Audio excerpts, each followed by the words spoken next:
miss this. So I just want to make that point that that is the case. Everyone will remain muted to avoid any background noise. As I pointed out, if you just joined us, on the bottom of your screen, there's a bar down there that should show mute, stop video, and a chat button or chat bubble that's in the middle of your screen. If you click on that, that will open up a chat window where you'll be able to type in comments or questions. Mary Ellen and I will be responding and monitoring the chat room there. We'll also have an opportunity for you to unmute yourself.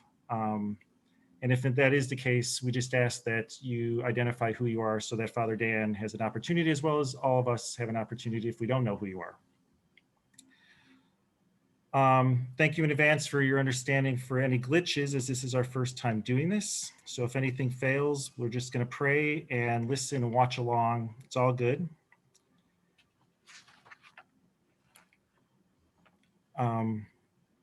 So as we mentioned, the purpose of our gathering here tonight is to gather outside of liturgy, outside of a ministry or outreach group, in a setting that allows for a more informal conversation and chat with Father Dan in a safe environment. It's an opportunity for Father Dan to get to know us as well as him as best as possible in this day and age. And it's an opportunity for us to kind of get to see each other. For those of us who may not have visited each other's campus or paths who have never crossed, we can see a face or see a name for the first time, and hopefully that will stay within us for the weeks and months ahead. The format for this evening is rather informal. I'll be asking Father Dan the questions that were submitted, and as I mentioned, Mary Ellen and I will be monitoring the chat room for additional comments or questions. We'll do our best to answer as many as possible. There were a number of questions submitted, and a number were duplicated, so I categorized them as best as possible.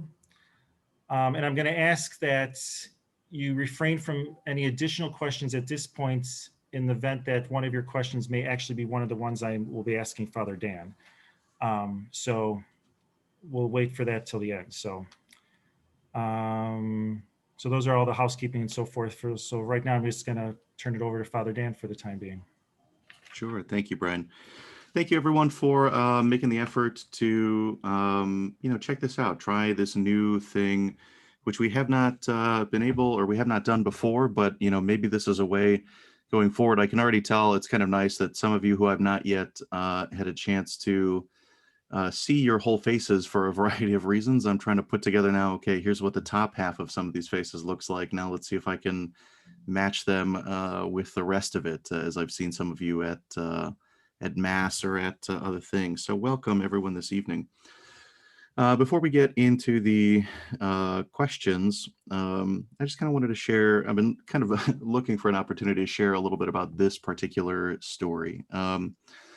So one of the things that I do occasionally as I'm driving around is I listen to different podcasts, and one of them is called LeVar Burton Reads. And I don't know if you are familiar with LeVar Burton.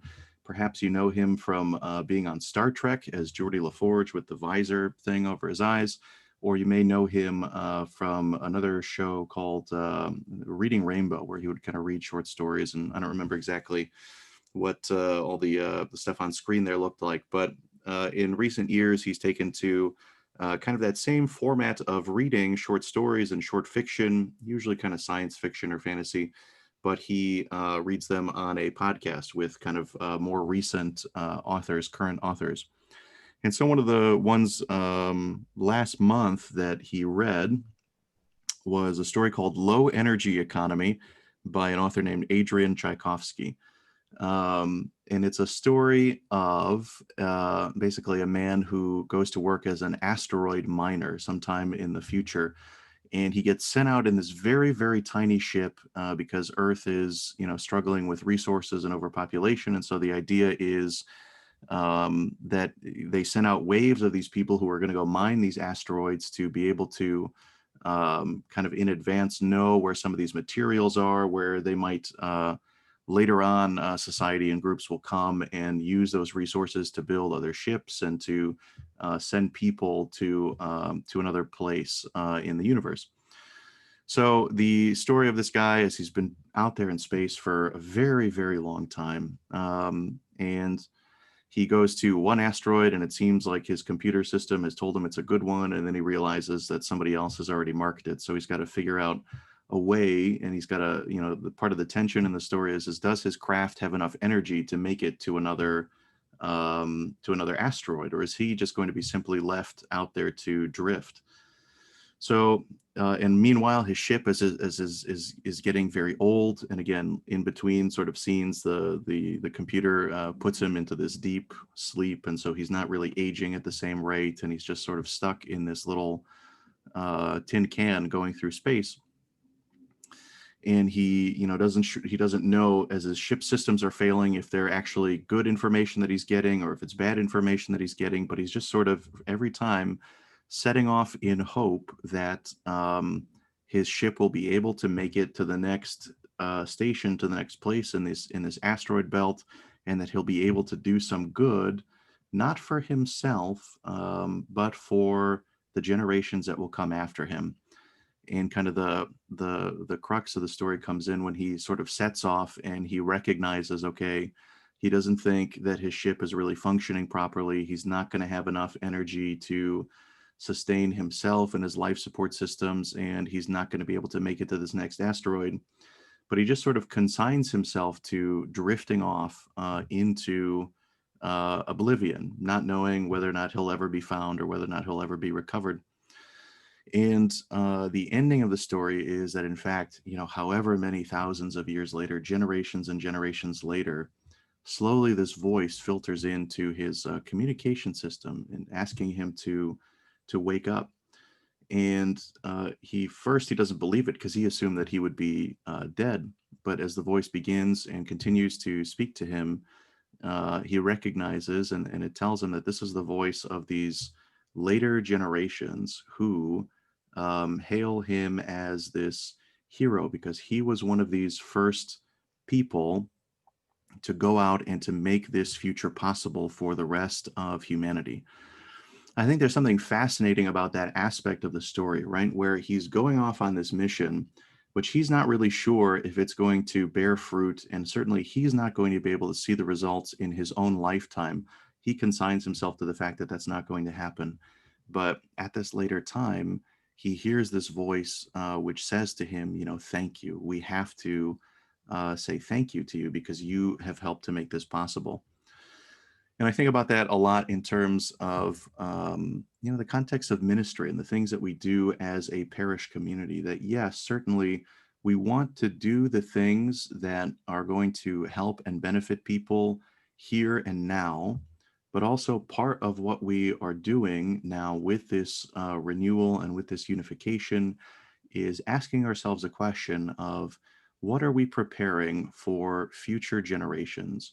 What are we preparing for people 20, 30, 40, 50, 100 years from now, who we will never meet and who we will never know, but somehow the actions that we take today can be of benefit to those future generations. So I encourage everyone, just it's kind of if you ever want to go listen to that particular story, if you like listening to short stories, you can find that one from that podcast, LeVar Burton Reads. And this one in particular, I thought was kind of interesting because of that message of what are we doing for future generations? And are we willing to set off not knowing what those results will be and willing to not see those results in the immediate here and now, but willing to do that for our successors, so to speak. So that's just kind of a neat point and a neat little story. I thought I'd share a little bit of that. And I think now, Brian, we'll get into some of the questions that I know everybody had, not everybody, but many of you had submitted in advance. And I thank you for those as well. Okay. Just one other housekeeping item. If this is your first time on Zoom, in the upper right-hand corner of your screen, in the black box, there should be a little, the text view. If you click on that, it will give you the option of speaker view or gallery view. So you may want to click on that depending if how you want to view it. If you didn't know if that option was there, so feel free to whatever is most convenient or most comfortable for you. So here we go. Question number one: how have you Father Dan, been in the last 4 months yourself, especially considering as a first-time pastor at a new merged parish during a pandemic? Great question. I have been doing okay, I think. It's there's a lot of newness and there is a lot of uncertainty. I wish that we've been able to kind of gather in larger groups, that we've been able to do some kind of, more social things where we can, share a meal together and have some conversations, have some laughs. And unfortunately, that's really been limited. And so that's been kind of a difficulty. I would say, one of the things I know I've shared this story with some people, but what didn't quite hit me when I moved, and it took me probably about a month or so to understand what was going on for me internally, at least. So for my previous 6 years, I'd been at the same assignment, and so week in, week out, I'd see the same people at masses on Sunday and throughout the course of the week. And I guess I never really thought about or never really, kind of knew what to expect. But when all of a sudden, when that changed and I moved, all of a sudden, I didn't know any of you, right? And I didn't have any familiar faces at all. And so it probably took me about a month until I realized there was a kind of a strangeness about being in a parish community where I didn't know anyone. And even if they were folks who I didn't have many more interactions with, outside of like, hey, good to see you again. And certainly there were some folks who I never got a chance really to learn their name or have any kind of really deep interactions with them, but they were sort of regular faces um, all the time that I would see.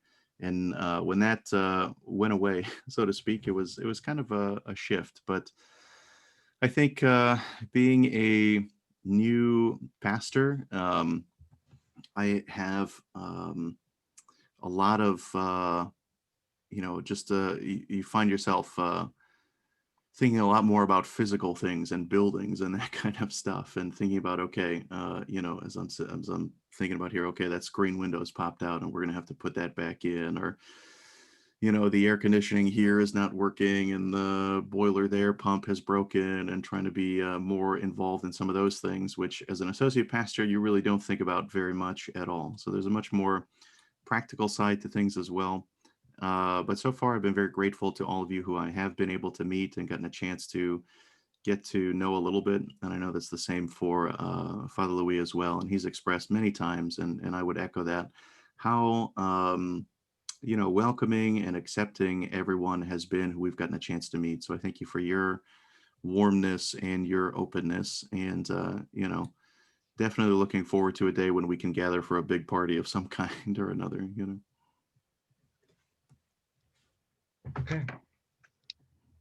And this kind of is related, so you may have said some of this. What do you find the most challenging issue at this time in our parish? And is there something that we as a congregation or a group or groups can help you and assist you with? Yeah, I mean, is anybody able to cure COVID, or anybody got a vaccine in their back pocket or something?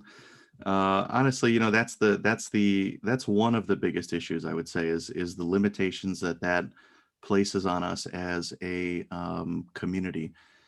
And some of the ways that we've tried to work around some of those things, I think have been very good. But I think another challenge, just sort of generally speaking, is this, and that's another piece to this, right? Is that I'm still very much trying to, I'm in that process of discovery and of learning, not only learning about people, but learning about histories, and kind of learning about, okay, how has this been done here historically? And what's that compared to my experiences?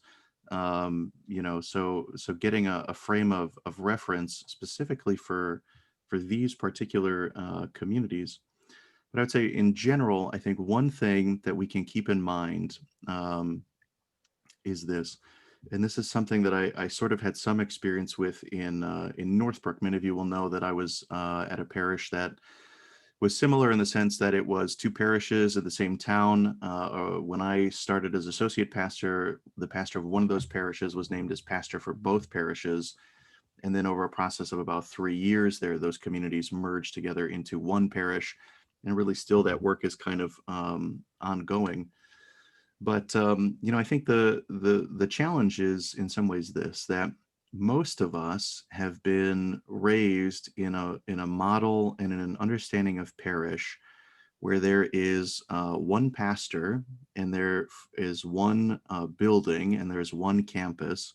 And so all of our understanding of how we do ministry and how we do outreach and how we proceed in terms of faith formation and evangelization, everything is sort of in that model because that's the thing that most of us have known.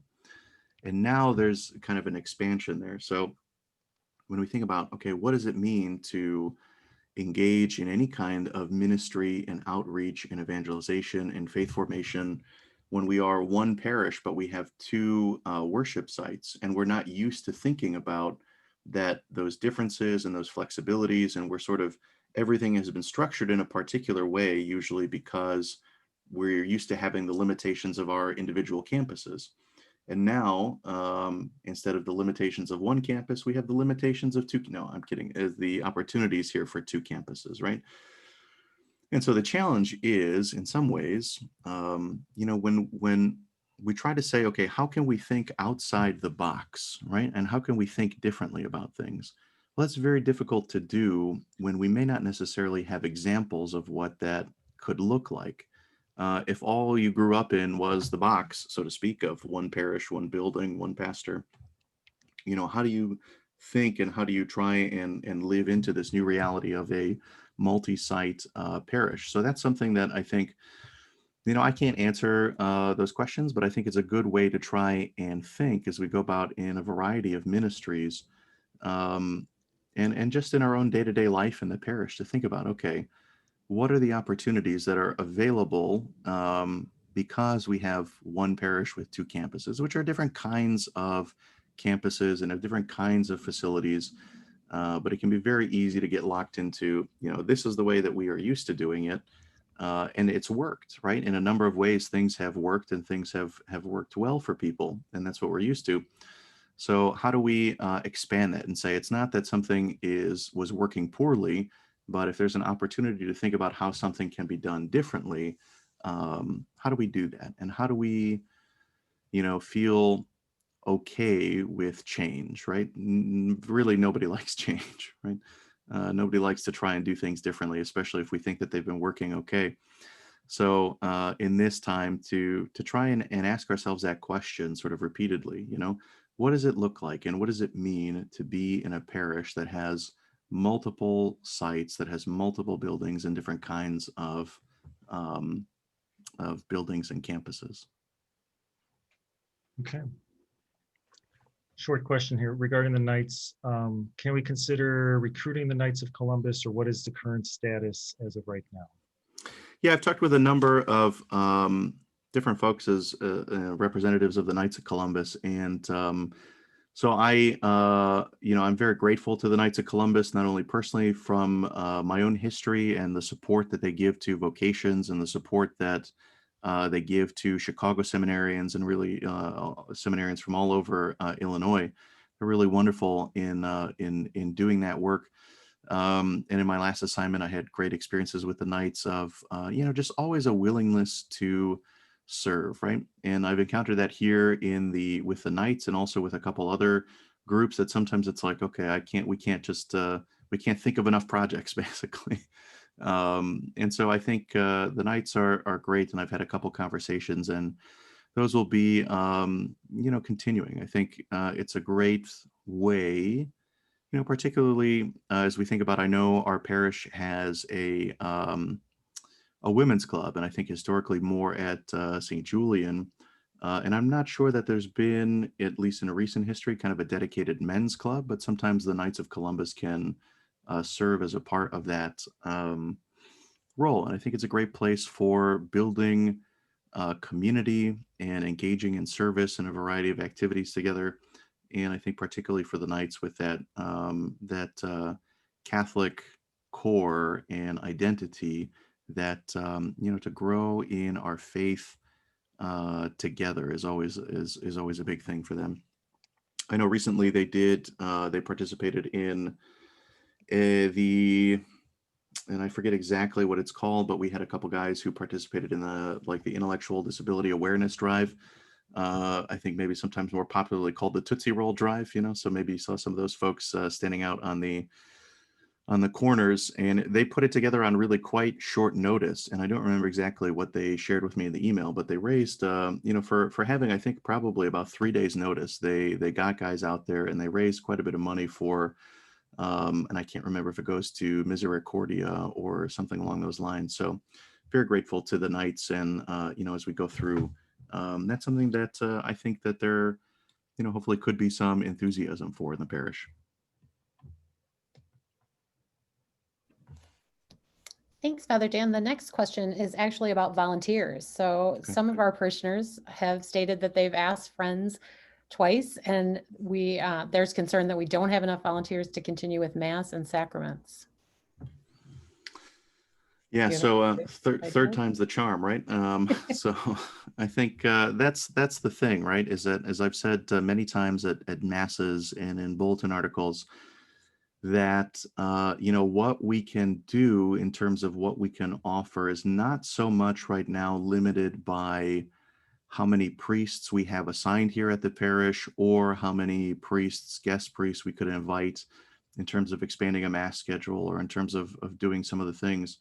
Kind of a bigger bottleneck, if you will, I suppose, is the number of volunteers that we have. And I'm very grateful to all of the volunteers that we have had sign up, and some who very regularly, and some of them I know I've seen you guys in the on your video screens in the meeting here tonight. So I'm very grateful to all of you.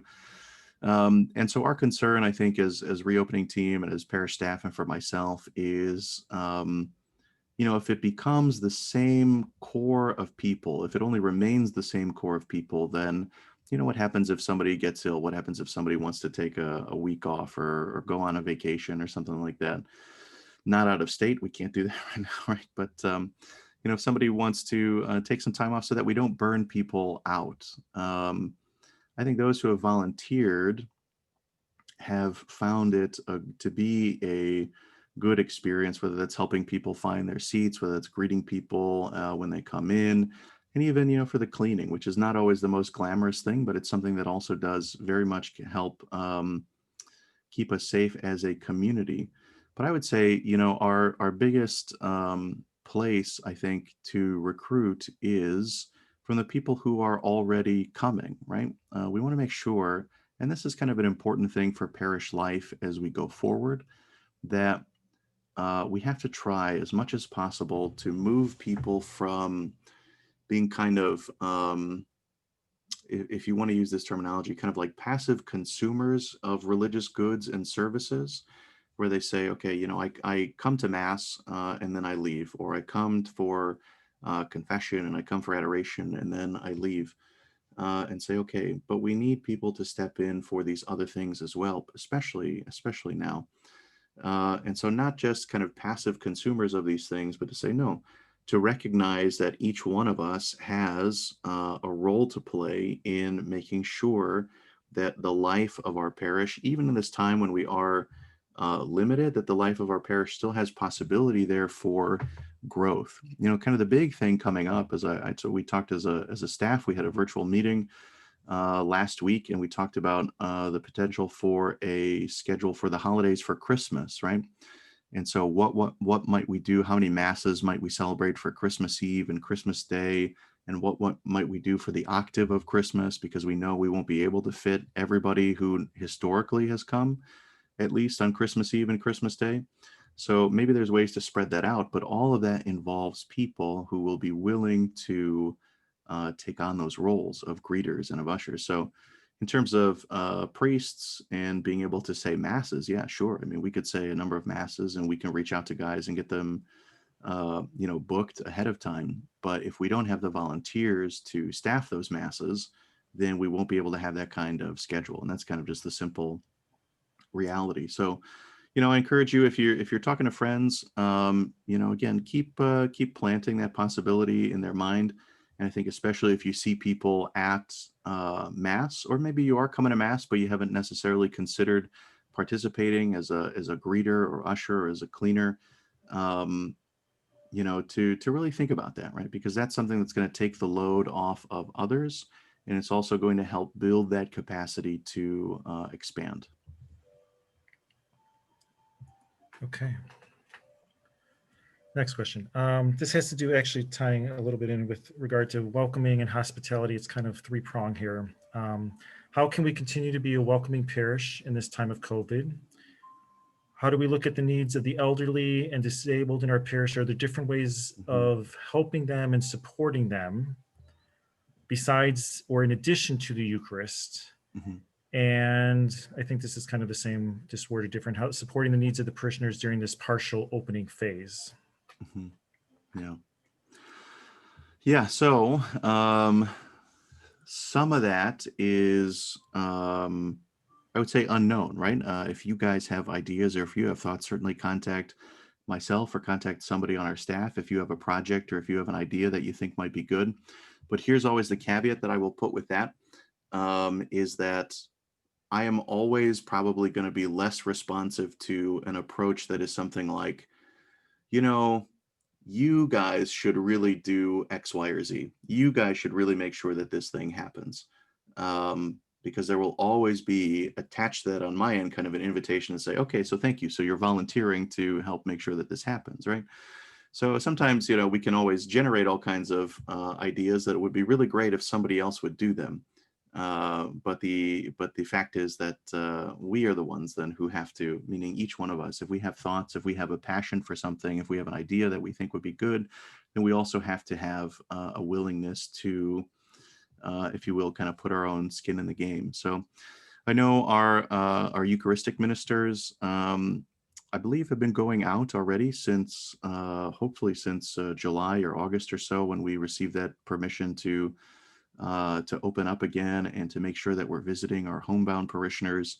I know we received, Father Louis and I, a list of some of those folks that we have not yet had a chance to go and begin making some of those visits ourselves, but just to go and to get to know some people who are homebound and make sure that they know that they are not forgotten by the parish, and that's, I know, is also a challenge in this time when we have many kind of technologies available to reach out to people, but there's definitely a certain percentage of people who are not really going to be fully comfortable with any given particular technology, right? So we can say, okay, come watch our live stream masses on Facebook. Well, not everybody uses Facebook, and not everybody wants to use Facebook. Personally, if I can avoid using Facebook, I don't do it just because I don't like it. It has nothing to do with technological ability, but it can get frustrating. So, there's that aspect of it. And there's some things that I'll admit, because I'm not used to them or having the possibility for them, I think I haven't taken advantage enough of. I know we have this kind of basically like a robocall system. I kind of, maybe somewhat in the last month or so, have really not wanted to use it because I'm sure people are getting enough robocalls as it is from elections and other kinds of things. And I know sometimes there's always a concern about safety and authenticity of who's actually sending a message. But speaking of phone calls, and maybe Brian can speak to this a little bit. We have a few parishioners who are working on basically calling personally every family that we have registered in the parish.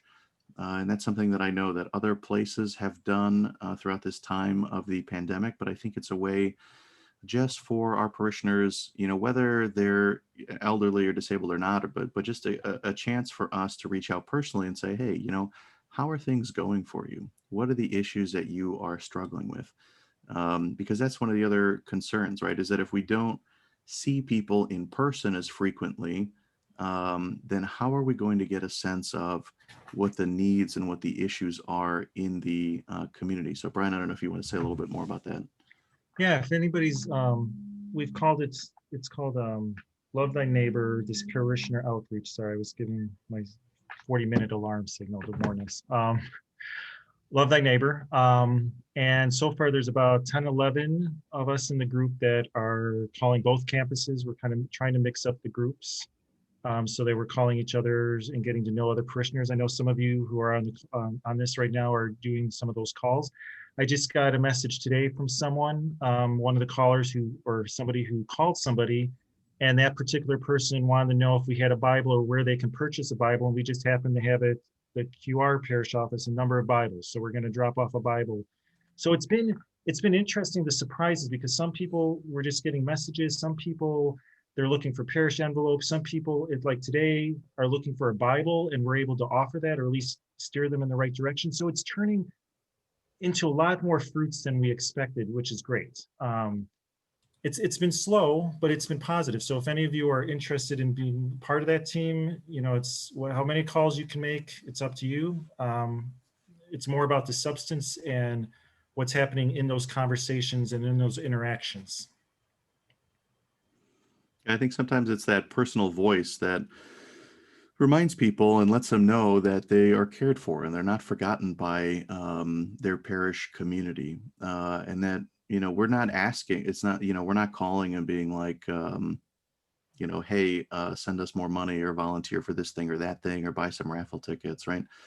We'll get to that eventually, I'm sure, right? But, just to say, hey, how's it going, right? What are you struggling with? What are your neighbors' issues? What's kind of the things that you're seeing? What are the things that we can help you with, right? And then I think too, hopefully, I mean, how great would it be, I think, if in, a little while or however long it may be, right? But when some of these folks can feel more comfortable and confident coming back to Mass, coming back to church, that, we can say, hey, you're so-and-so and you gave me a phone call and I really appreciated that. It's nice to, meet you in person. Thank you so much for checking in with me. And to kind of build that sense of community and build those relationships too. Okay, awesome. The next question, Father Dan, is two-pronged. One, how do you and Father Louis feel that the unification is going? And then to expound on that, if you could share a little bit about what sort of next steps or activities and timeline is. Yeah. So I would say kind of my biggest frustration, and part of it is from really just myself, but part of the frustration, I think, is the limitations on how many people can meet, and sometimes, frankly, even though we have the technology to do these virtual things, it is better to meet in person, and sometimes we really can't quite do that. So I would say I constantly feel like it's not going as fast as I would like it to, but more often than not, I would say it's that really, it's not like a finger of blame that it's not other people's fault. It's really mine, as I'm trying to, get my feet under me here and, keep a number of different plates spinning and try to learn how it is that they spin and all these kinds of things. So probably, I'm definitely willing to say that probably the biggest roadblock is myself and my own kind of scheduling and keeping track of things. But that said,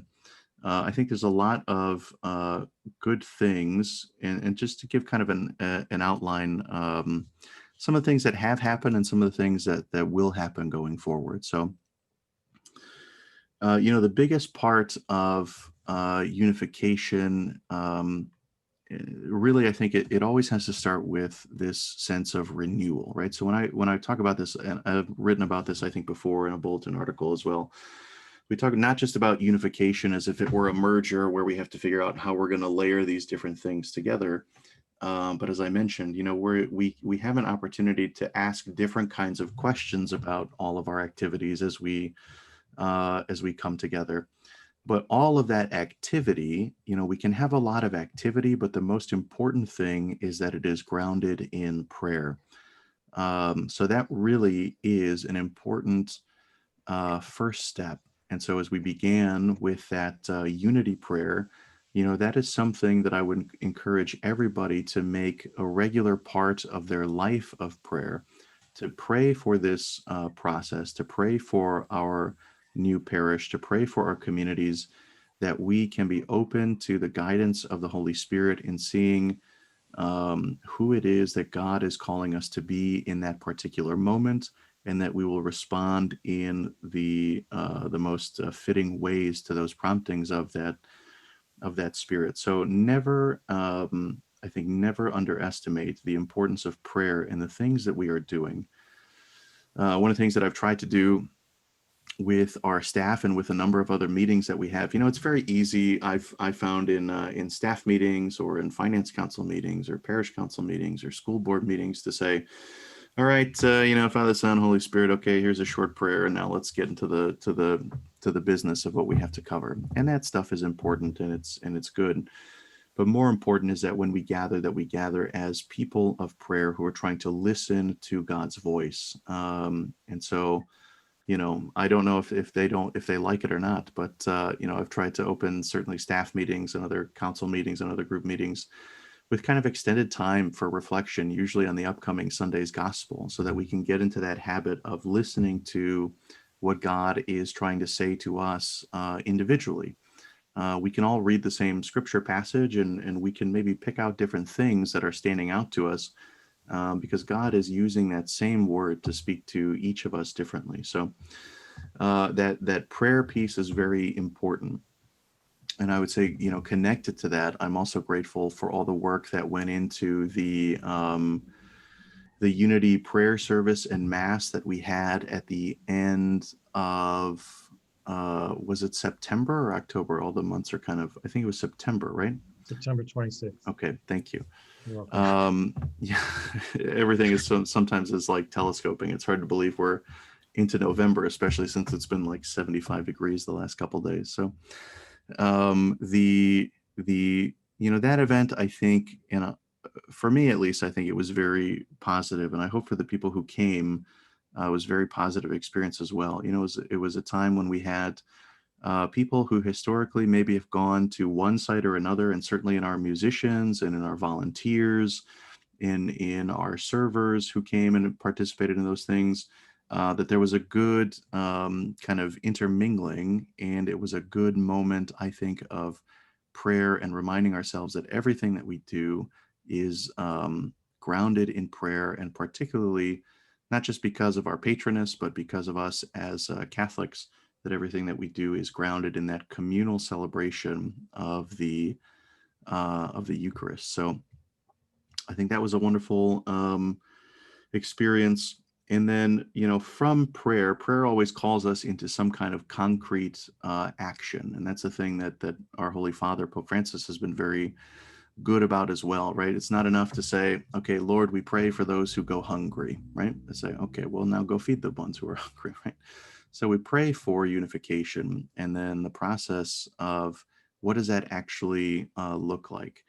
A couple other smaller signs will have been very recently kind of the bulletins becoming one bulletin, our email newsletters, now one email newsletter, and a variety of other ministries that in different ways have been beginning to work together. Certainly our bereavement ministry, because funerals, wait for no one. So as that has come together, I'm very grateful to our bereavement ministers and those who have been, learning, okay, what's it like to help out with a funeral at a different site than I'm used to, and have been willing to do that. Our sharing, and I would say our outreach ministries, our social ministries, each have been kind of individually doing things, but I know that there's some momentum and some desire for those folks coming together and starting to think through, okay, how do we want to do this? How do we want to continue on with our traditions with PADS and with Catholic Charities dinners and with other things that come up? Our sharing ministry and our outreach stuff for the holidays, the holiday giving season, if you will, and those opportunities. Historically, maybe one thing has been present only at one parish, and now those opportunities are going to find a way to be available at both of our campuses. So those are kind of things that, if anybody, and I should say here too, as I'm thinking about it, our pro-life ministries have been another groups that have been working together for, our 40 hours devotion, which I think by all accounts went very well. Our baby bottle campaigns and different kinds of things. So I would encourage everyone, kind of broadly speaking, if you're involved in some kind of ministry, and not to necessarily wait, and don't wait necessarily for like a formalized process of some kind to come together. But if you haven't already, and I know many people have, but kind of reach out to your counterparts, or if you're not sure if there is a counterpart, to contact a parish office and say, hey, who is involved with this over at Queen of the Rosary, or who's involved with this over at St. Julian. I think start building some of those relationships. Not necessarily having to start thinking about, okay, we have these events coming up and we want to combine them somehow. But to say, okay, tell me about your history with this ministry. Tell me about your history here in the village. Tell me about yourself, and do some of that sharing with one another, which is going to help build those relationships for the work that we want to do going forward. So that's kind of very vague. And I go back to, my hope is to get kind of a process together for folks to, and I have some of the people identified who've already agreed to be a part of it. And again, the holdup is on my end for not reaching out to others in a more timely manner. To get some people together and say, okay, well, now that we've got this unity prayer, we've got some of these things coming together, let's work out kind of a particular mission and vision for this new parish here in Elk Grove Village. And I think, it would be easy for that to kind of sort of balloon, if you will, into a very long, I would say overly long and overly complicated process. But when we think about it, certainly every Catholic parish and really every Christian institution has at its core, I think, the same two things that guide us. And the first one is the greatest commandment. When Jesus is asked, what's the greatest commandment? He says to love the Lord your God with all your soul, your heart, your mind, and all your strength. And then also to love your neighbor as yourself. So that is something, that is a part of who we are, because that's who Jesus says we need to be. And then I think it's kind of an outpouring of that love your neighbor as yourself. He also says in the Great Commission, as we call it, right before his ascension at the end of the Gospel of Matthew, where he says, go and make disciples of all nations, teaching them to observe all the things that I have commanded you, and baptize them in the name of the Father and of the Son and of the Holy Spirit. So we have these two things, this great commandment, these greatest commandments, if you will, and this great commission, and that's who we are. But then the question is, how are we going to do that in our particular context here in Elk Grove Village? So that will be kind of the next step, is for that mission statement to develop in a unique way, and how that needs to be reflected, and then kind of that visioning of, okay, who do we want to be in 5 years? What do we want this community to be? What are the values that are important to us, and how are those values going to be reflected in the work that we do, and the way that we live, and the culture that we have as a parish? So that would be kind of a next step. And then following that, kind of further conversations about particular ministries in terms of, okay, in line with this mission that we have, in line with this vision of who we want to be, how ought then different ministries maybe think about shaping themselves, or maybe reshaping themselves, or adapting to this new reality that we have, and to this renewed call to serve. So it's kind of vague. I apologize. There's not really a kind of concrete timeline in there. But I hope that kind of gives everybody a vision for the direction that we'll be going in. Okay, thank you. Also, the dangerous thing is that, you just put me on a phone call and you're like, hey, talk about this.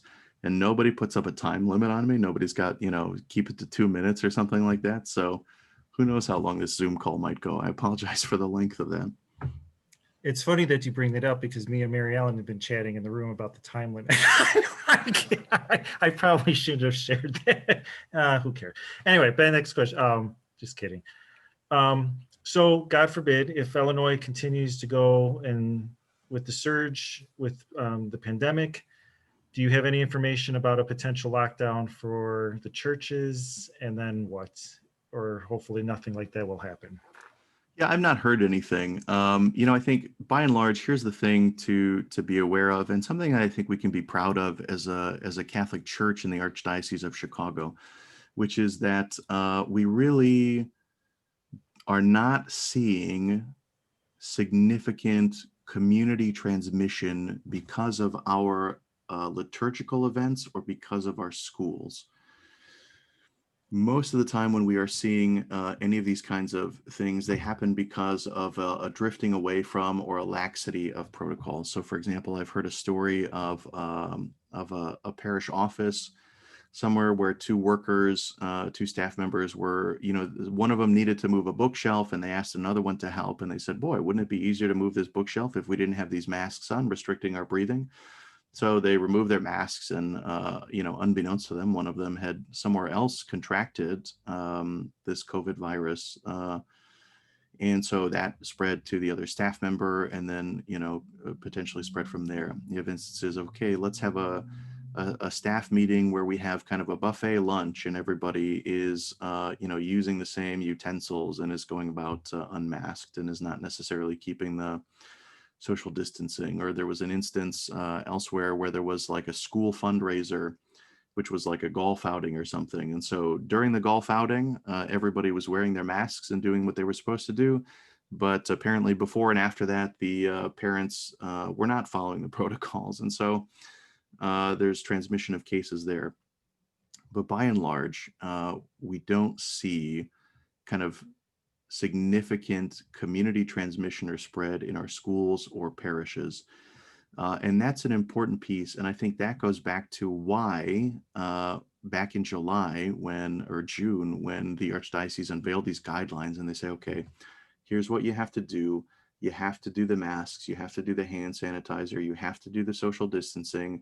There's all these protocols where I've got to put on a face shield when I'm distributing communion and all sorts of things. And we need to keep track of people who are coming in for our services, whether that's for masses, whether that's for funerals or other sorts of things. All of that, I think, as we look back on it now, and I think for some of us, we kind of knew that this was the Cardinal's intention going into it from the beginning. The Cardinal doesn't just sit there and say, how can I make everybody's life more difficult today? It was for the purpose of, let's build up this body of evidence, of data that shows that when we follow our procedures and protocols, that we can gather safely according to these guidelines. And so even though in suburban Cook County, you have, and I don't know exactly what they are, but you have further restrictions, I think, on restaurants or other kinds of things, there were no further restrictions on our church services, on services for worship. We had some other things, staff meetings need to be conducted more remotely. Larger parish groups, had to have a limit of 25 that have been put in place. But by and large, I think it's been a very safe place to be. And even in our schools, I think, to the extent of, you hear about other public school districts who say, okay, well, the Archdiocese schools have been open and they seem to be doing okay in terms of COVID transmission and community spread. So what can we learn from their procedures that we might be able to bring in? So I think that's something that we can be proud of. And I hear all the time too from people where it's like their first time coming back to Mass for a while because they've been concerned about the safety protocols. And what is it like? Does it feel like a safe environment to be in? And then they come in person and a lot of their concerns are assuaged. So they feel comfortable, they feel confident in the measures that we're taking. So, if there's going to be something that is stricter that is coming, I think that's entirely based on how our broader community continues to respond.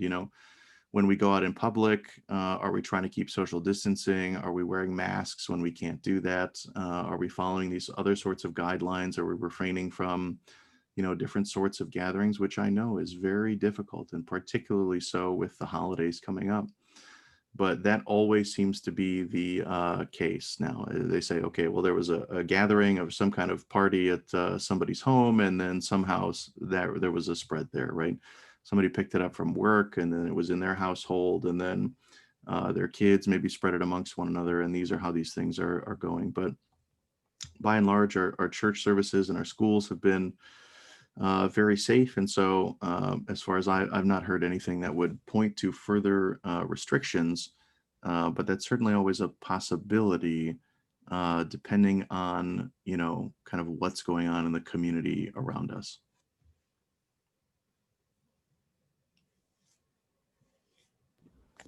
Thanks, Father Dan. The next question, I know you've probably heard this from a number of people, including myself.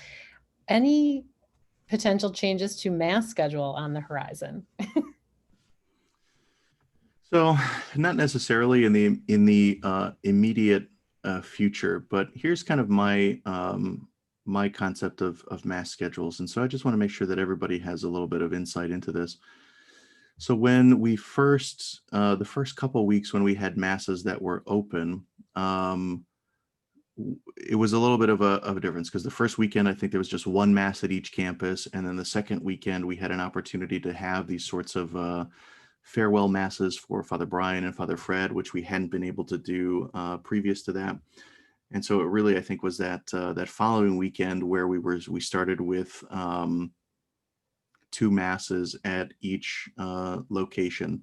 And then some of the other scheduling in terms of, faith formation and religious education was sort of built in around that. So as those programs have been going, we've kept this scheduling. But here was kind of the thought process in between. Right away at the outset, as we were doing this scheduling, I was not certain if there would be another priest assigned to this parish. And so the schedule was initially made with this kind of restriction, or with this limitation, to say, could, if necessary, one priest celebrate all of the masses on a given weekend? And so, that's the reasoning for having the ones on Sunday morning 2 hours apart, because they're at alternating locations. So that was part of it. We were very blessed. I was very excited in particular when I found out that Father Louis would be coming. But I think another reason that we have not done much in the way of thinking about expanding the mass schedule is that, for a priest to say masses, a lot of times people have the sense that, like, well, Father, why don't you just say mass 24 hours a day and just go one right after the other? Like, what else do you have to do? It should be easy. That's your job, right? And I think there's a wisdom in which canon law tells priests that really they should be limited to 2 masses on a weekend, or 3 in cases of a pastoral need or necessity. So this mass schedule currently, with just the 4 masses, 2 at each site, is doable in that both Father Louis and I on each weekend have an opportunity to be at each of our churches and to meet different parts of our community, and for the community to get to know us. And that was kind of another factor in not expanding the mass schedule, which would lead to, probably having guest priests come in, because we said, for a while, we want people to get used to who we are, and we want to get the opportunity to know who you are. I would think another thing when we think about mass schedules is that it's easy to say, here's the real question, right? The real question is that I would want answers to is, when would you come to mass, right? Which is a different question from, when do you want us to have mass available? One is sort of like an actual, which one are you going to kind of, put your money where your mouth is, so to speak, and actually show up to a particular mass time at a particular location, and which is just, you would like the idea of, everybody likes the idea of having more masses because it involves flexibility. And then, okay, if I can't make this time, then I can go to that time. So that also, again, is limited by our number of volunteers. So we could add more masses to the schedule potentially, but what I would want to see before that is 2 things. One is an indication in our attendance currently at our masses that would indicate that this one is at capacity and is kind of being stretched a little bit. And so we need to add another time in order to accommodate more people within our current restrictions and limits. And the other thing, as we talked about before, would be an increase in the number of volunteers so that people can be on a rotation, so they don't feel like they have to be the only ones responsible for a particular mass at a particular time, that they can kind of take a break and that others can be a part of that. So kind of broadly speaking, those are the considerations and the things that I'm thinking about when it comes to mass times. And I think the other thing is, to be honest, one of the things that I've heard from folks, particularly at St. Julian, is that they miss having the Saturday evening mass time available. And so That was a follow-up question. sure, yeah. I mean, I would put it this way, right? If a Saturday evening mass is really something that people are looking for, then what I would want to see first is more people coming to the current Saturday evening mass that we have. So that is much more regularly at capacity or kind of stretching our capacity. And that would be the indicator to me that says, okay, there's really a demand for a mass time, for another mass around this time. And so then the option would be to say, okay, well, if we need to expand this kind of time, then we would look at adding another mass, and probably at doing it at St. Julian. So that would be an indicator to me. And then I think the other, again, as I said, the important piece would be the volunteers, right? If we get into this idea that says, well, I'm just not going to go to mass because it's not at my preferred time and location, you're really not telling me much by your absence. I think the presence is a much better indicator of a demand for something than an absence would be. So, whatever that is, I know it's kind of I think our 8:30 and our 10:30 have been pretty regularly our largest ones. 5:30 is probably third on our list right now, I would say, in terms of how we are compared to the capacity that we have. And I think 12:30 has probably been the lightest one. So I'm open to changing that schedule around, but it's going to be based on what seems to be the demands on when people are actually trying to go to mass. So those are kind of that's really the only indicators that I have. The issue with doing something like a survey, as I said, is not so much the question of what time do you want mass to be available, but which time will you actually go to mass? And to me, that's kind of most indicated by where people actually are trying to go to mass and at what time. Thanks, Father Dan. Kind of along the same lines, people are asking, we're encouraged not to be social after mass. So is there a way, given our limited ability to gather, that you can think of where we can start to maybe do that a little bit more? Yeah, that's another place where I would kind of try to think of, what are some ideas that people might have, because that's the thing, right? To be indoors in a confined space where we're kind of sharing the same air, and the longer that you're in that kind of space, that's the biggest risk factor. It's for potential exposure. It's proximity and it's time. And if you're in a space that's where the air is kind of shared there, and and I know we've done things with our systems where they're kind of opened up a little bit more to take in more outside air and kind of recycle that more frequently and refresh that, which as can cause more of an issue, of a strain. I mean, that right from your cars, right? When you turn on your max AC button in your car, you get the recirculated air, right? Because it's the cooler air that's going to be going through, but then that's the thing that has the potential for more spreading of the virus. So, what are some of the possibilities? I don't know. I mean, I think some very simple things that really anybody could engage in. I would say a couple things. So one is that you can go to mass at a time or at a location that you're not as familiar with. And when you do that, particularly to think about, okay, who's around you and who can I say hello to? When I come in at the beginning of mass, who am I sitting nearby? And can I say hello to them? And, can I introduce myself if I haven't seen them? Even if I go to the same mass, are there people who are kind of sitting around me that I don't really know who they are?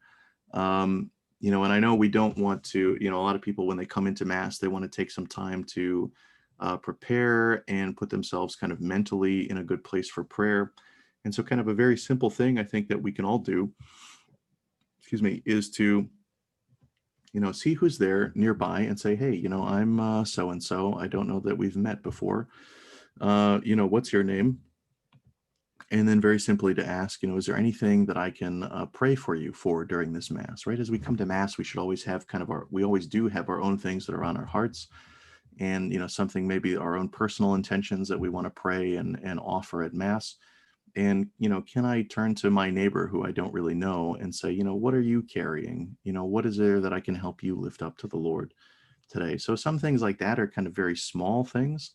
I think as I seen somewhere else in the chat here kind of mentioned, maybe we can do more of these kinds of Zoom gatherings where it's more of a chat kind of thing. As those get larger, as if you've been on Zoom calls, sometimes it's difficult when multiple people are trying to speak, or you're starting to get feedback sometimes. So it's not the ideal sort of gathering, but maybe there's possibilities for that as well. Okay. And just so everyone knows, we will be wrapping up by 8:30. So if you need a beverage or something to stand up, that's fine. We only have a couple questions and then we can open it up too. But this next question is actually a more fun question, and then we get back to a little serious. Father Dan, what is one of your favorite things to do for fun? And do you know the same question for Father Louis? The answer for the question. So one of the things that I used to enjoy doing was on my day off, which used to be Fridays at my previous assignment. Now it's currently Thursdays. But I would go to kind of the matinee at the movies, and I would not like the movies that I would go see on my day off. I'll be honest, they're not like Oscar-winning movies, right? You're not going to find me with the the very kind of highbrow sort of films. I would just kind of see if there was one that had what looked like a sufficient number of explosions, and that's the one that I would go see. Just kind of an empty-headed sort of, if you will, right? So that's something that I've enjoyed doing in the past. Now, of course, with movie theaters being closed or only open on particular days and usually only in the evenings, that's been a lot more limited. Haven't been able to do that. Another hobby that I picked up a couple of years ago, which I haven't had much of an opportunity for, is photography. So in my last parish, we were very close to the Botanic Garden. So there were a couple times when I just went there and took some photos, or when I would travel, which of course we're also not doing now too, right? Travel and take pictures as I went, which was kind of a fun hobby for me. For Father Louis, I know we both have bikes in the garage, and I'm pretty sure he's used his more than I have mine over the last couple of months, I would say. So I know he enjoys that. If you heard one of my homilies this last weekend, that another thing that I enjoy is watching professional wrestling. Again, as we've talked about, mindless sort of escape entertainment, podcasts and that kinds of things as well. I enjoy. So, yeah. Great, thank you. Several parishioners have asked if we can, or why we can't send out real-time notices when parishioners die. Sure. Yeah. So, I mean, on the one hand, like technologically, that's something that we are able to do. So basically, we would just kind of create another group on the parish email newsletter. And probably the way that we would go about it is we would just sort of automatically subscribe everyone to this second newsletter. And in the first one or so, we would say, okay, hey, next week at this time, we're starting this new parish, funeral notice newsletter. If you don't want to receive this particular kind of information from us, then you can unsubscribe just from the funeral notice or the death notice one, or the but kind of we talked about this a little bit this morning. I talked about it with a couple of our staff, but the question that comes up is a privacy one. So certainly when people are ill because of HIPAA laws, if they do not wish to have their name said at Mass, or if they do not wish to have their name put into the bulletin, we legally cannot do that. And it has to be the person themselves or one of their family members or somebody who has kind of directly communicated with them, right? So sometimes, I've seen things where, okay, somebody else in a in another parish, I've had this happen where, okay, we want to pray for this other priest in this other parish. And it's just because a parishioner knows them and wants to pray for them at Mass. But unless we hear from that specific person or know that there was some kind of direct request that this is okay, we can't do that. That also kind of limits us in terms of, when people are sick or if they're in the hospital or if they, are in a rehab facility or something, we don't have any way of knowing unless that person or their family or they direct the facility to reach out to us and request us to know that information. Otherwise, they can't share it with us. That's something that I think sometimes people are not always aware of. So with funerals, I think it's less of like a legal and a HIPAA kind of thing, because deaths are always in one sense public records. But sometimes it does happen that the family prefers that it not necessarily be made widely known.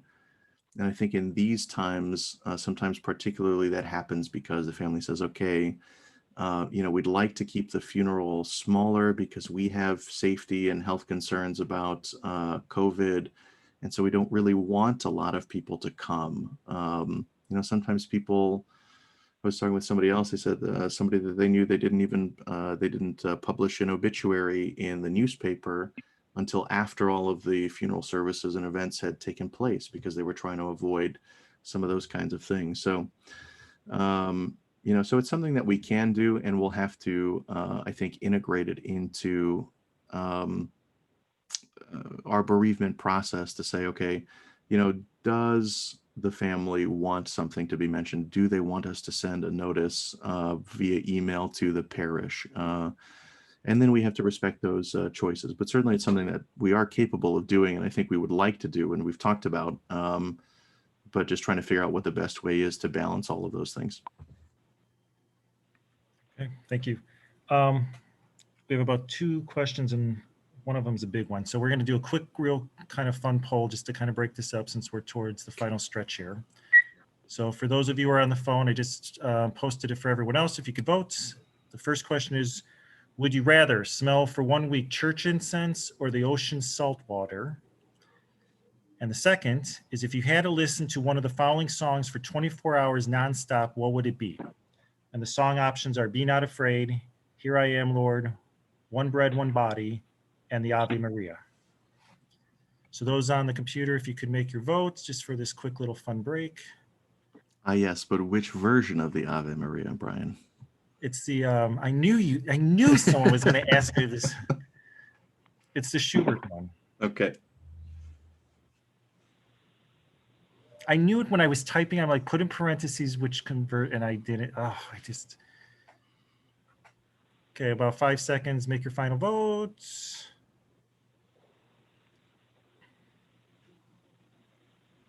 I see a couple still voting. And for some reason, as host and co-host, we can't vote. I don't know why, but.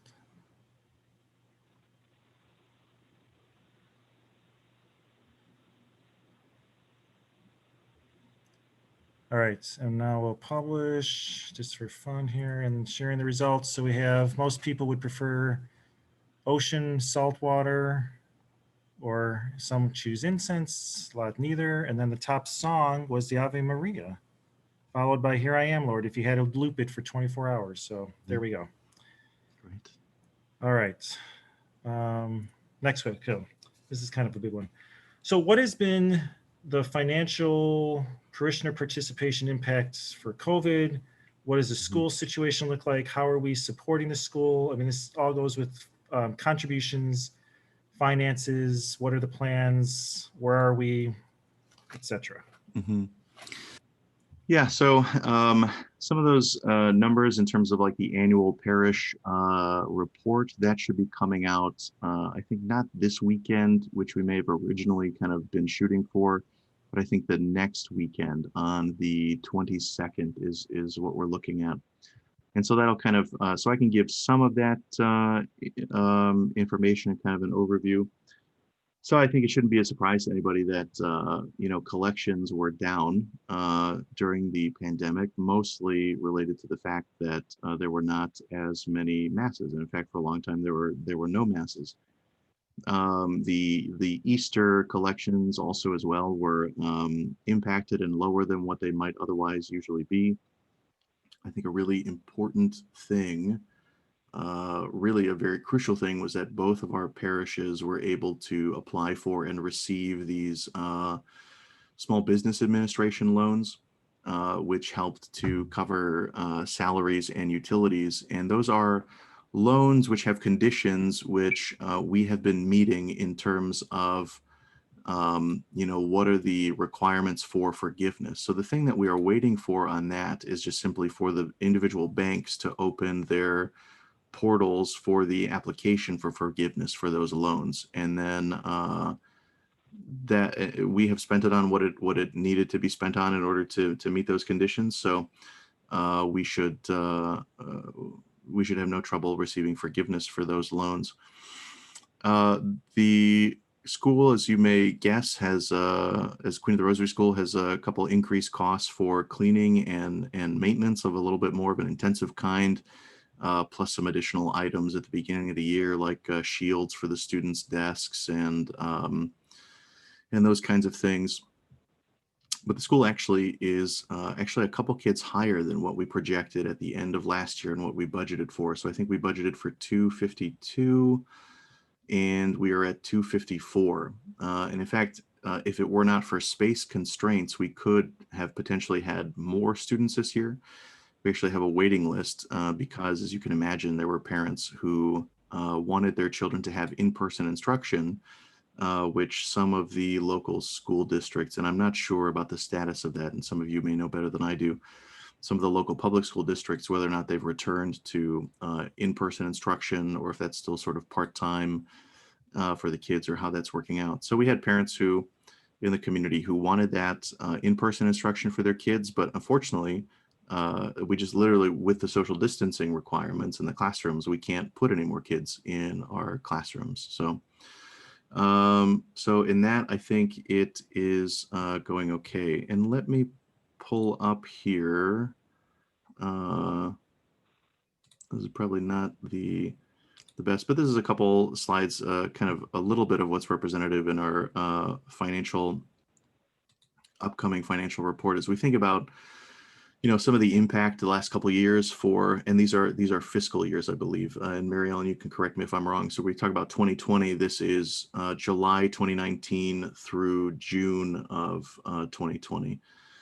So kind of a comparison for both of our sites in terms of Sunday and Holy Day of Obligation offertory. And kind of, you can see kind of the larger impact here in fiscal year 2020 because of the pandemic and the closures. And it kind of similarly reflected as well in combined Christmas and Easter offertory. So those are always the largest. So drivers of a parish budget are the Sunday collections, the Christmas and Easter collections, and then other kinds of like tuition and fees and those sorts of things. Those are the biggest income portions. And then the biggest expense portions are the, as you can imagine, kind of the salaries, benefits, and wages and all those sorts of things. So a little bit more detailed information coming out on that in a couple of weeks. I'm very grateful to the work of our finance councils and to the Archdiocese as well. It's been a task for them to put the two kind of sets of information from the close of last fiscal year together into this new upcoming year's budget and projection and forecast. So I know we've had a lot of good conversation about, and even then too, different parishes will have different ways of kind of coding things or accounting for different things in terms of like where they show up precisely as line items. And so, that's been a process as well that the Archdiocese has been involved in, and our finance council has been helpful with to make sure that as we go forward, that all of those things match up. And then we have together kind of a standardized way of making note of these things so that we can be good stewards and be transparent with how things are going financially. So. Thanks, Father Dan. The next question is a two-parter, and I think you might have already answered part of the first part, because the question is, what will in-person gatherings look like in the near term? And I think when you talked about COVID, you touched on that. And the second part is expounding on that. And as we combine ministries, the parishioners are asking, there's some crossover right now, and it seems to be creating some like upheaval, and people want to know if you have some ideas of how we can maybe better unify ministries as we move forward. Sure. Yeah. Yeah. So, kind of what gatherings will look like in the short term and long term. Long term really depends on factors that are far beyond our control, and in some sense, really the short term ones too. If things kind of get significantly worse in our local community in terms of COVID spread, then we may have to, again, kind of go back to either very limited, significantly more limited services, like 50 people as opposed to 125 or 150 people. I think there was a time when we could do 10 people, right, for some of our things. So there's always that potential for that to come back depending on what the situation is.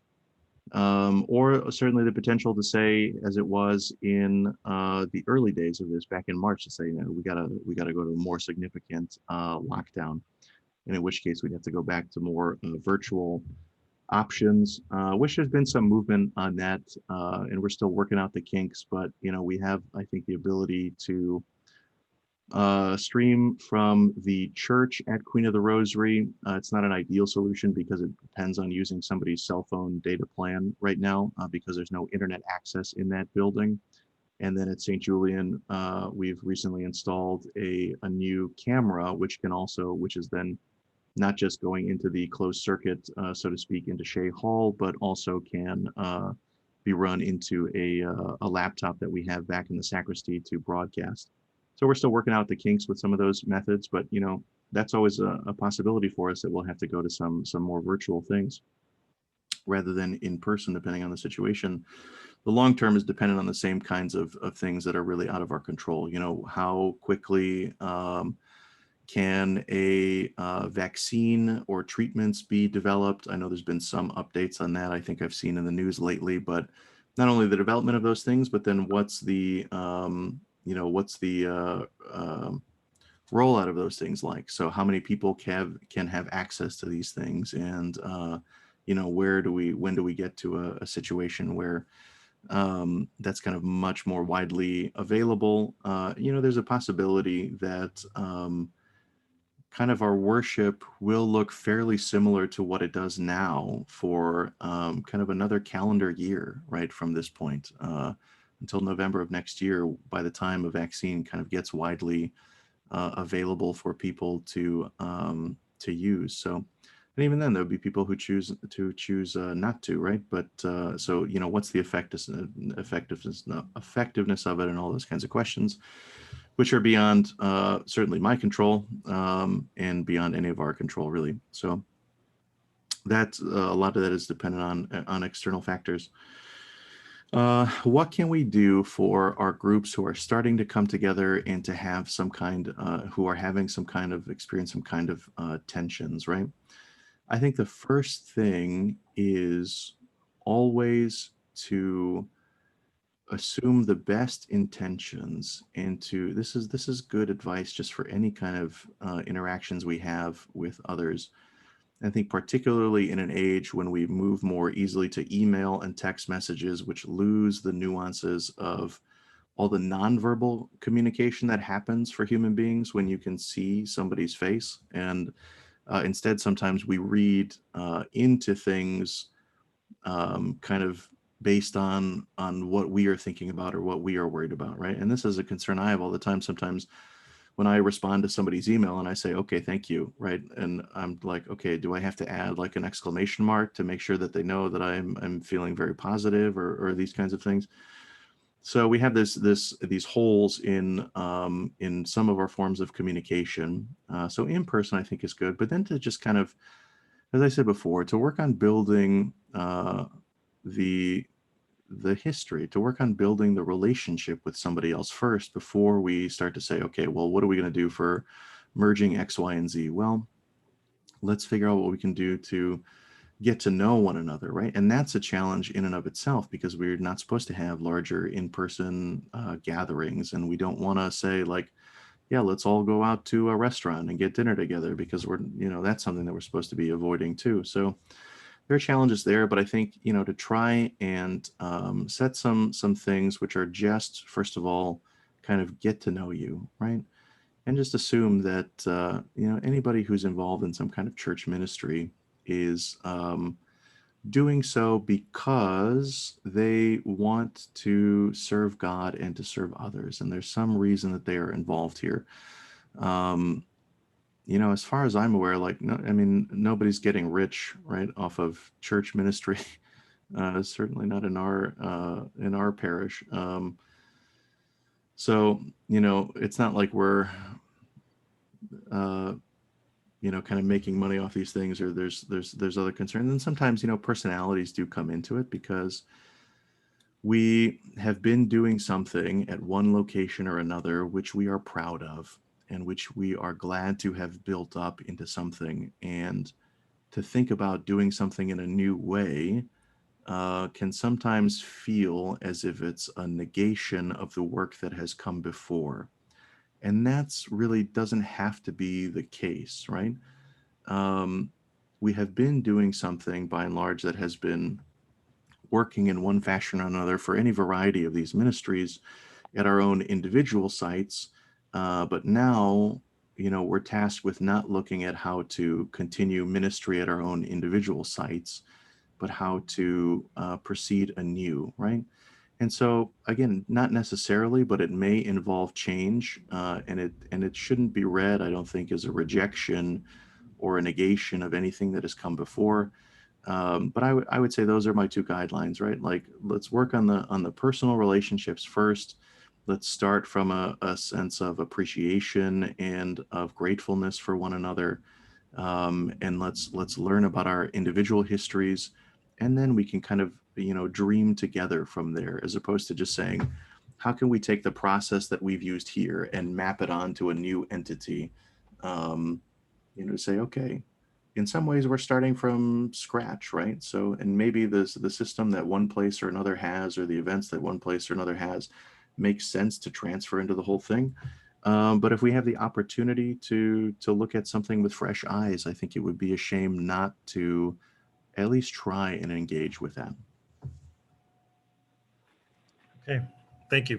So we're at the 8:30 mark. So what we're going to do, if Father Dan, if you can lead us in a closing prayer. For those of you who need to go after the prayer, please, I mean, you're more than welcome, obviously, or we're going to stay on for a little bit for like an extended session for more chat, and open up with the icons of unmuting people. So we'll lead with the prayer, and then if you need to go, have a good night. And for those of you who wish to stay on, we'll open up for a little bit more discussion for about 15, 20 minutes.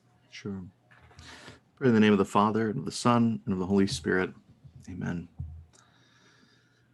Loving God and Father, thank you for moving within our hearts this evening. Thank you for gathering your people here in this virtual realm. Thank you for giving us this opportunity and this technology to be able to, at least in some way, to communicate with one another, to one another, to have this opportunity to think through who you are asking us to be.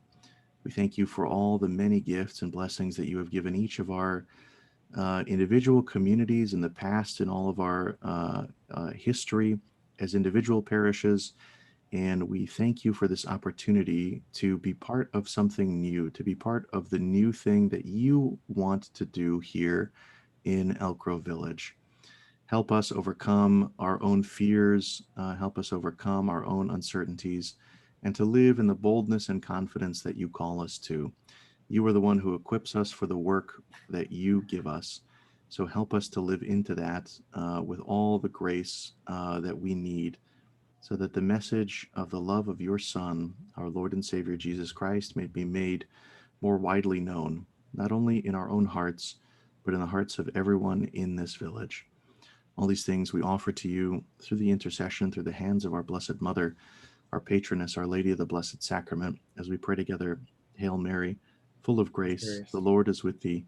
Blessed art thou among women, and blessed is the fruit of thy womb, Jesus. Holy Mary, Mother of God, pray for us sinners, now and at the hour of our death. Amen. In the name of the Father, and of the Son, and of the Holy Spirit. Amen. Amen. Thank you for those who are going to be, and have a good night for those leaving. And for those staying, we'll just give it a minute and see who's left.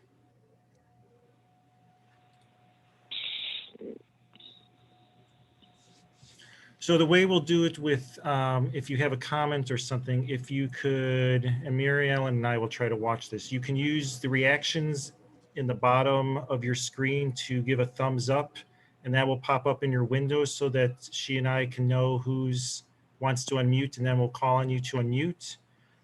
The other option is you can go to the participant window and click on, if I'm getting this right, the little green check mark, which is at the bottom of the participant window. That's another option. Or you can just wave into the screen and we will take turns and call on you to unmute, just so that we don't have an overlap. So I think we have Virginia is, no, okay. Carolyn is. Yeah. Okay, Can you hear me okay? yes.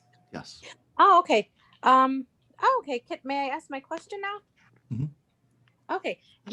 I'm so curious, Father, you know how, right now with the elections, we're talking about that transition of Mhm. office, sort of that transition of power. I was just curious, when Father Fred left, do you still have contact with him? What was the transition? What was the handoff like? Can you kind of paint a Mhm. picture? Sure. Yeah. So I think both for Father Fred and Father Brian, they were both very gracious in not only the first times that I came to visit and their willingness to meet with me, and it was very clear that they were very eager to talk about their parishes. They were eager to talk about it because they enjoyed very much being here, and so they were both very gracious.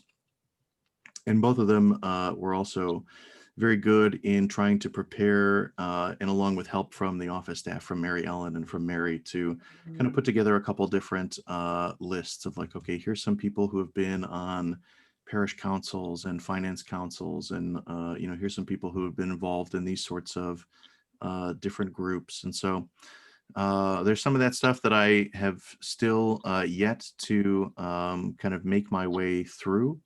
But for both of them, I was very grateful just for their willingness, to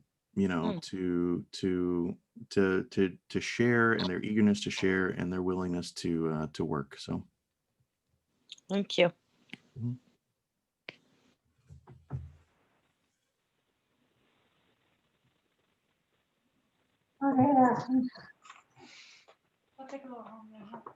Scott Shannon? Hey, how you doing? Good, Scott. How about you? I'm doing good. It's good seeing you at mass every day, and since I'm off like this, Yeah. Yeah, I got an idea, Father Dan. When I was at St. Patrick's in Urbana, Mhm. actually, I still pull up the bulletins on discovermass.com. I was thinking, can we publish the music in the bulletins, or what's your thoughts and concerns is about that? And Sure. instead, they're still doing it by singing and music in the bulletins. Mm-hmm. And I see somebody brought a gather hymnal in the church. Mm-hmm. Yeah, so music is unfortunately kind of in a place of limbo at this time, because the archdiocese really kind of does not want us to encourage strong congregational singing. Now, at the same time, they have not said that there should not be no mass at music. So we're trying to figure out what this line is, and I've had a number of conversations with our musicians and our cantors, and we're kind of trying to figure out, what's going to be the thing that that makes sense for us as a community. So on the one hand, yeah, I mean, I think we've been publishing our I don't know if the music has been in there, Brian, too, because but we have been trying to publish kind of worship aids online on our parish websites, I think.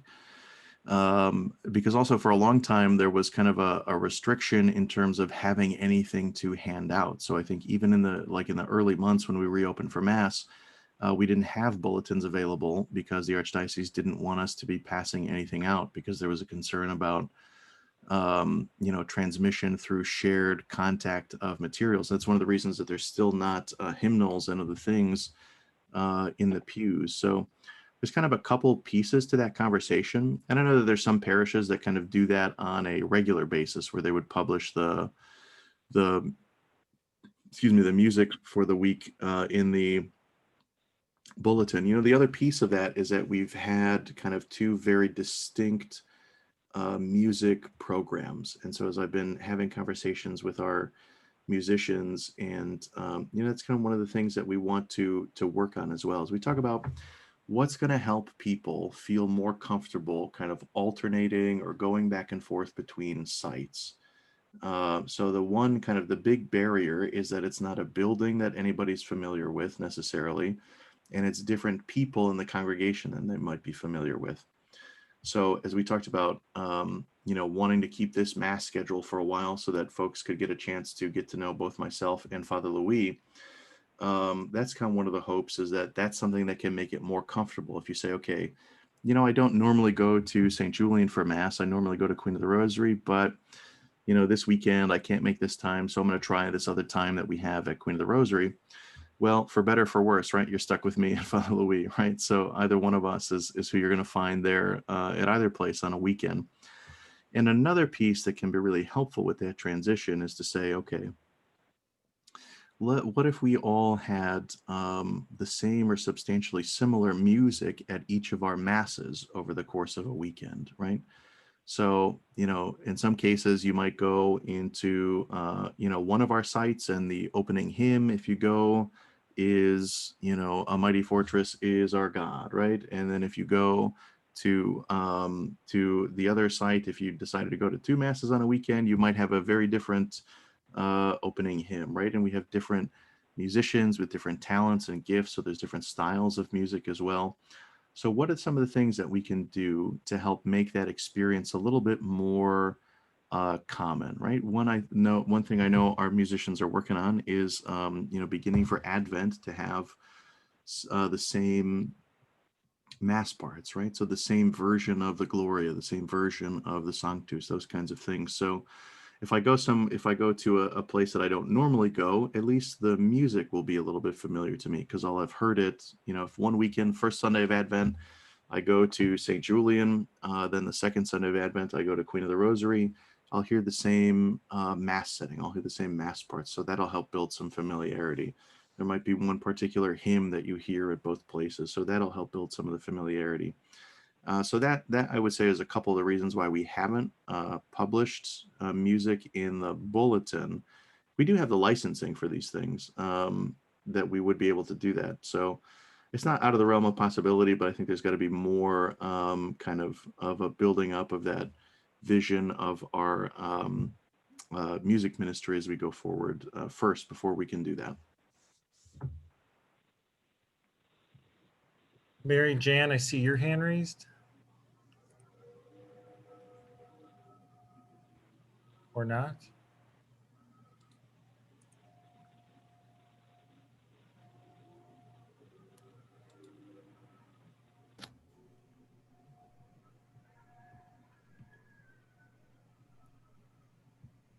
I'm not sure if she's Mary muted. Jan, we're or not able to unmuted. hear you. Do you maybe want to type something to Brian or me in the chat and we can ask the question for you? Because we're not able to hear you. It shows you on mute. I see the mute go on and off. So Mhm. maybe for the chat for now. And if someone else, and we'll come back to you.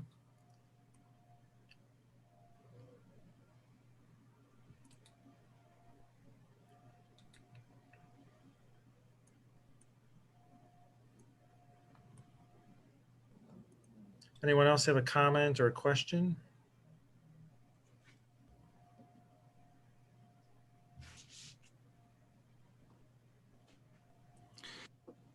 While we have a little bit of dead air, I'll say that one of the things that I have tried to do as much as possible, and what I would like everybody to feel free to do is that I can be accessible and available to people. So, excuse me as I'm typing here because I'm trying to pull up another page. But so I have this this sort of web app, this sort of web portal, which the idea here is that anybody can go to this link, and I believe they're both available. They're available on both of our parish websites, and kind of take a look at what my calendar is in the sense of anybody can set up a time to meet with me. So, and whether that is in person at either one of our parish offices, or whether that's over Zoom, or whether that's simply over a phone call, so that people can feel like they have accessibility. And I don't want people to think like, oh, I don't want to use that because I don't want to bother Father Dan, because he doesn't want to meet with me. He doesn't want to, hear what I have to say. I mean, I really do, because frankly, like, again, we can't do the big kind of gatherings where I might get a chance to meet folks. Here's what I found what I wanted to share. So this is kind of an example of what this portal looks like. And that, again, that's usually published in the bulletins and on our parish websites. I do have to remove this one because we really ought not to be meeting in the school, as much as I would be happy to meet with our school parents and students, because of cleaning and safety sorts of things, right? So, we can, this is fairly easy. My email address is always here. You can schedule this. It allows you to kind of look at what my calendar is for some period in the future, and you kind of very simply go through, and it gives you some time slots where you say, okay, here's 3 different times that I am available to meet, right? So you kind of look at some of these dates and times and see, okay, does he have availability on Monday evening? I could meet Monday evening. I could meet later on Tuesday, whatever it is. And you pick 3 times and you submit it. It comes to me, and then I see which one of those is going to work best for my schedule. And sometimes that's because we get a couple requests in, and if one of them comes in to meet at Queen of the Rosary at 6 o'clock, and somebody else wants to meet at St. Julian at 6:30, I'd say, okay, well, I'm going to need a little bit of travel time there. So let's pick different days for those things. So I want people to feel free, right? To be able to access that. And even if that's just to like, hey, I'd like to take 30 minutes and we can have a Zoom conversation, and just to say hello and tell me a little. I want to tell Father a little bit about us and our history here in the parish. I'd love to hear it.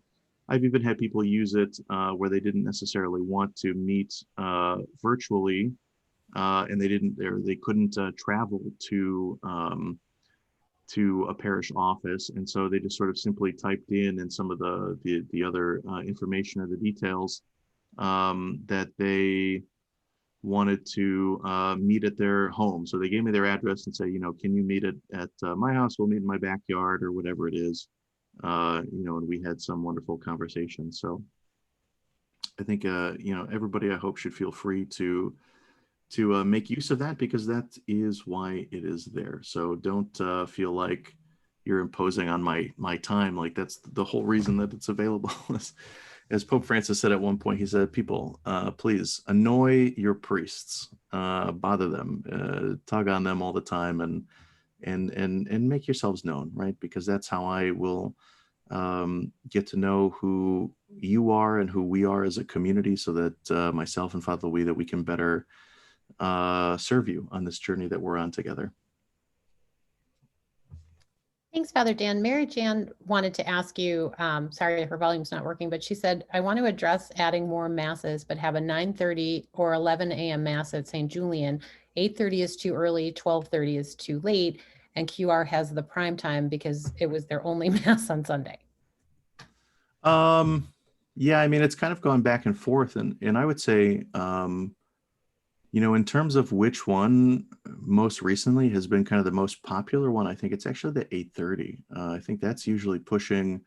We added more seats along the back walls at St. Julian, and then pretty regularly at that mass, we have people also in Shea Hall. So that one I think is probably really tied for, if not clearly in the lead of the most popular time slot. So it does, lead me to believe and I think, as you said, with 12:30 kind of generally speaking being lower, it leads me to believe that maybe we need to switch that around and kind of add some earlier times. That kind of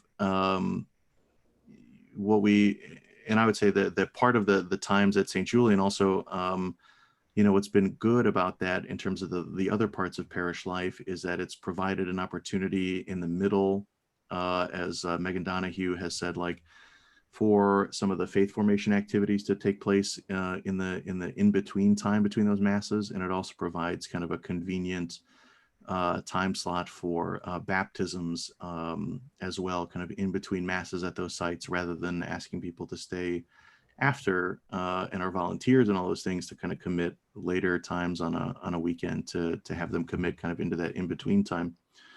So I'm open to a conversation about switching around those mass times. But I think, then what we sort of lose is, and again, it's not a negative or another, but it's just something that's in the consideration, is to say, okay, do we do something like, some people prefer an earlier morning mass, right? So do we switch to something like, 8 o'clock, 9 o'clock, and 10 o'clock? And then maybe we don't have that 2 hours in between. So then we definitely need to make sure that if we're alternating locations, that that if we don't have one, if we have a priest who's on vacation or somebody who's ill, that we need to make sure that we have outside help and coverage, which may be doable, but that's always something that I think is difficult to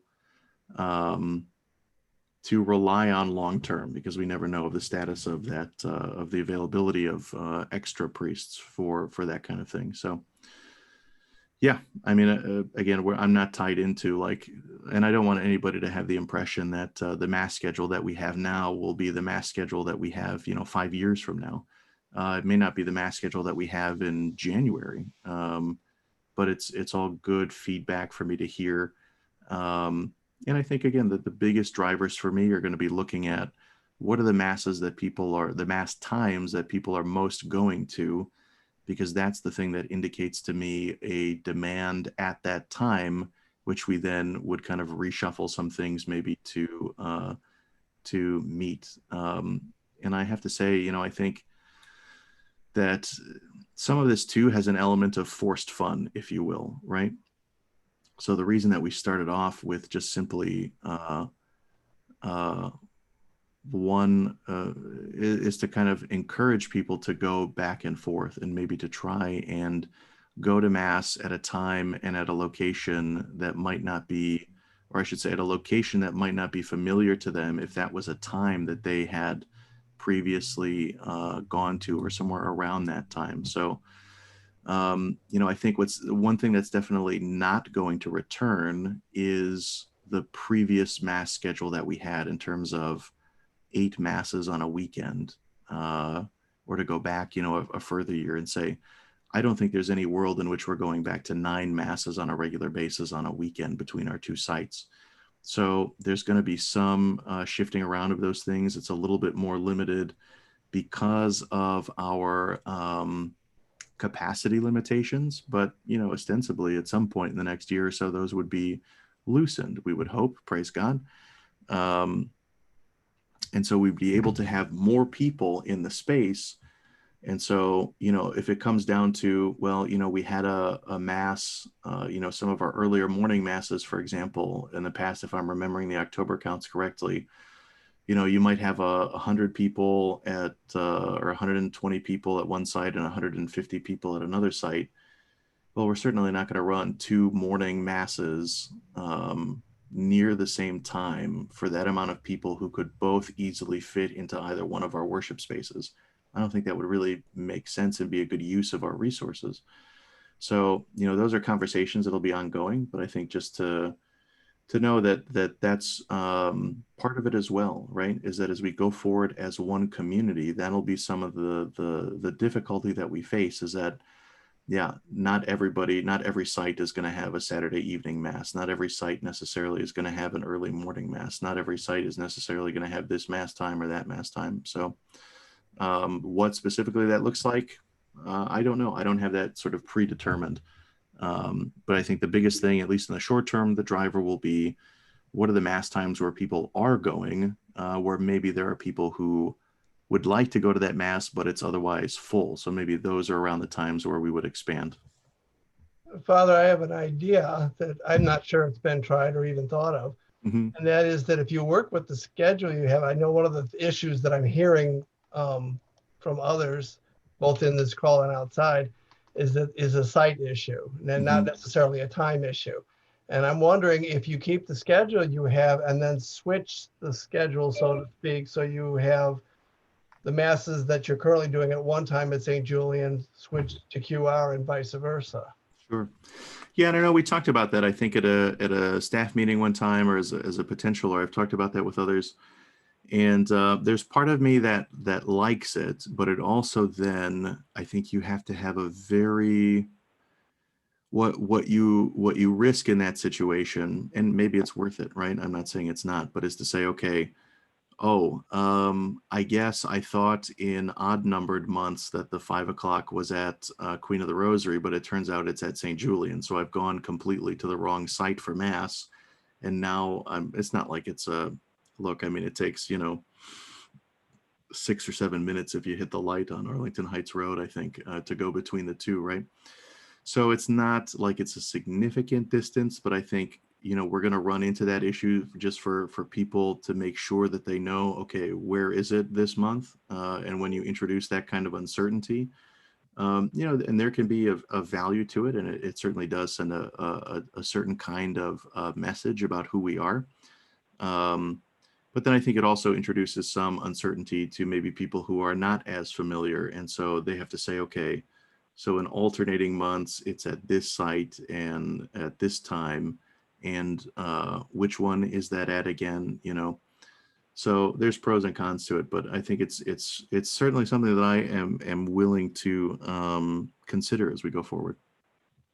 Thanks, Father Dan. The Catapans are asking if the bells at consecration will ever return to QR. Yeah, so that's I think I was asked that at my very first mass. I think that was before I even knew the person's name. That was the first question that I got asked when I came to say mass on that first weekend. So broadly, I always like to give principles, and that's why sometimes these questions end up being much longer than what is. I mean, really, that's like a yes or no question, but I'm not going to give you a yes or no answer to that necessarily. So one of the things that I appreciated about my time in seminary, and particularly in what we were taught about liturgy, is kind of this dual principle where the professor said, the worst principle of liturgy and also of music is I like it. And the second worst principle of liturgy corresponds to it because it's I don't like it, right? So I never want to make decisions based on what I prefer or what I don't prefer. And so that's always the danger, because when people, I say danger, maybe that's exaggerating, right? But I just want to make sure that I understand the history of a thing, the way that it exists currently, as we are now, before I say like, okay, let's make a change or let's not make a change one way or the other.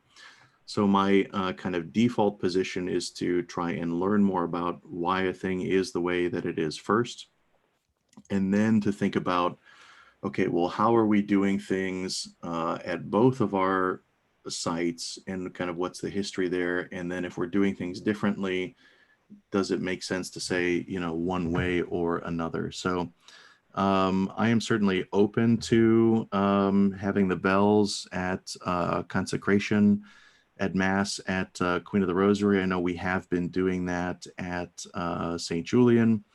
And there's other, differences that we're still having conversations about and working out in terms of, having altar servers at Masses at Queen of the Rosary, as we've had some at St. Julian already, and then we have to talk about too, what are the roles that an altar server can play, or what are the responsibilities, I should say, of an altar server in this time of COVID, when the servers need to be mindful of social distancing and these kinds of things as well. So, and also kind of generally the principle for the Archdiocese is to,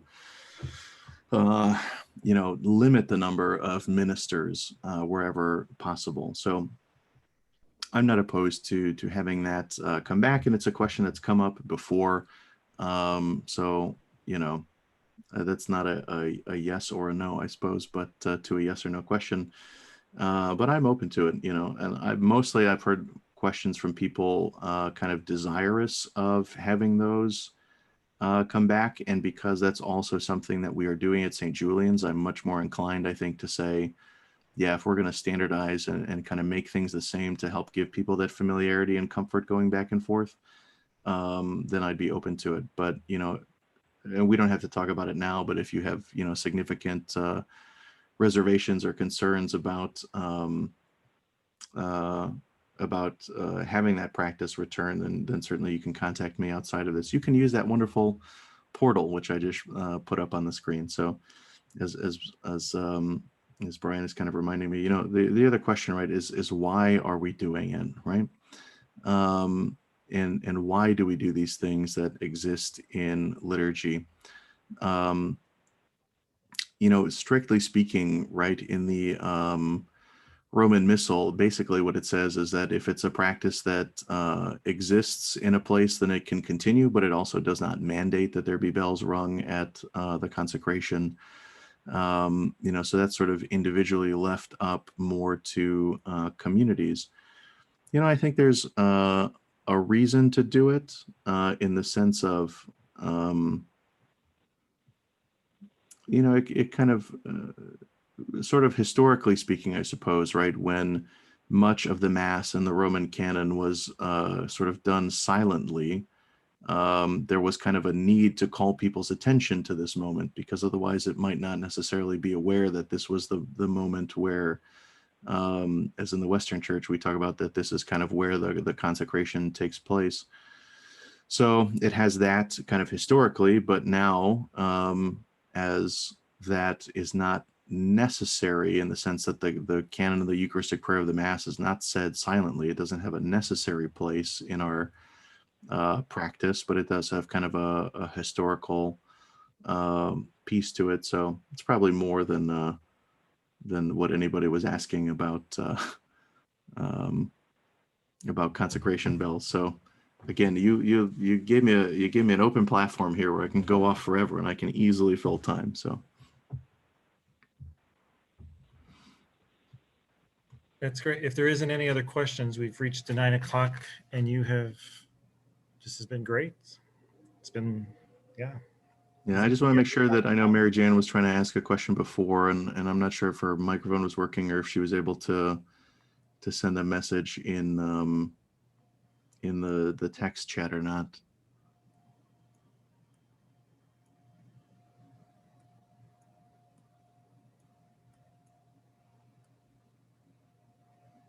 All right, I see Eileen has asked, would I prefer to use the portal instead of email? So, my email address is also very easily available. I think it's kind of up to you, right? Like if you have a topic that you kind of want to, and whether that's just sort of for some people like a personal hello, get to know you kind of thing, you're welcome to do either, right?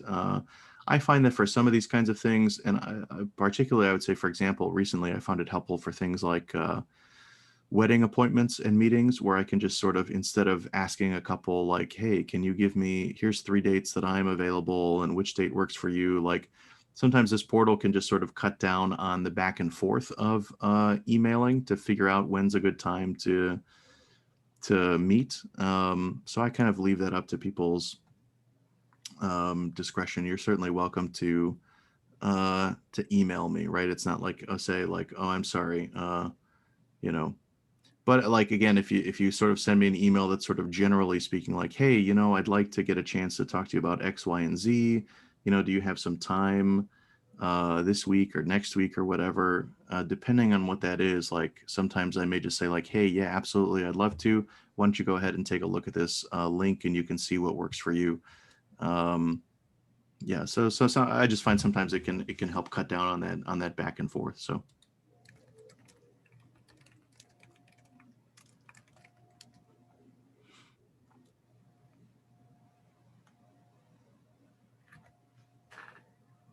Oh, Eileen, you have your thumbs up? I think that maybe was in response to Oh, was that in her response question to that I was, saying, okay, I was nodding. So okay, great. Yeah, thank you, Brian, and thank you, Mary Ellen, for being here, and for helping facilitate this as well.